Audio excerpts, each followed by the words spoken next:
Faisons se hérisser les ombres au parquet. Sur le bord d'une table, une seule bougie donne un tremblotement à sa flamme élargie d'en haut. Du papier bleu plissé dans le flambeau, la cale, plein d'éclairs reflets, un lavabo est adossé devant la porte condamnée de la chambre voisine. Ornant la cheminée, une pendule dont on voit le balancier est arrêtée. Le Pierrot s'arrêtant dit « Espèce de vieux, mirliton, tâche donc d'enlever ta pommade avant de t'en aller donner ta sérénade. Tu seras bien plus beau. » Faisant allusion, en regardant la tête à la cohésion, par longues mèches qu'a la chevelure rare et très foncée, ainsi qu'à la longue guitare que l'autre tient avec ses gestes de vieux beau, à la taille sanglée. Un énorme bobo se gonfle, dégoûtant au milieu de sa joue très pâle.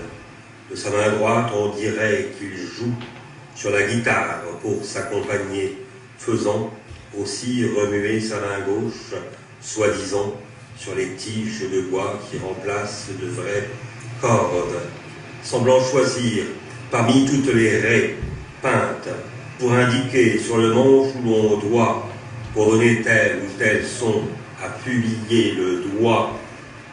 L'espace parallèle et noir qui les écarte, à l'aigu devient plus étroit. Une pancarte tombe sur son plastron de chemise avec « Ô clair de la lune ». Continuons encore, et il lui répond « C'est comme tu voudras, moi ça m'est indifférent en somme ».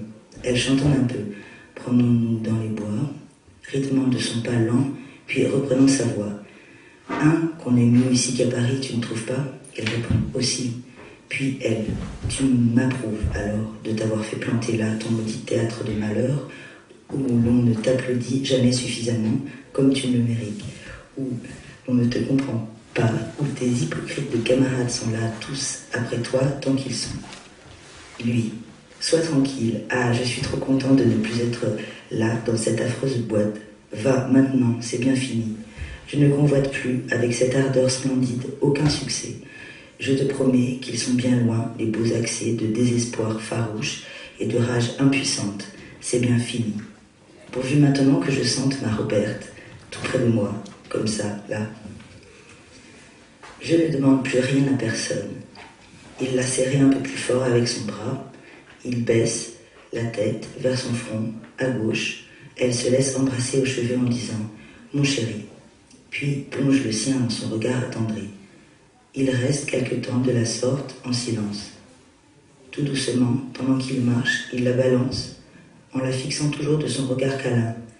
La bouche tendrement en avant, il dit « Qu'on se moque un peu du reste tout de même, quand on est tous les deux ensemble et quand on s'aime. » Il serre de nouveau, puis lui donne le bras en lui lâchant la taille. Il demande « Tu n'as jamais eu de regret après de t'être enfui si vite ainsi ?»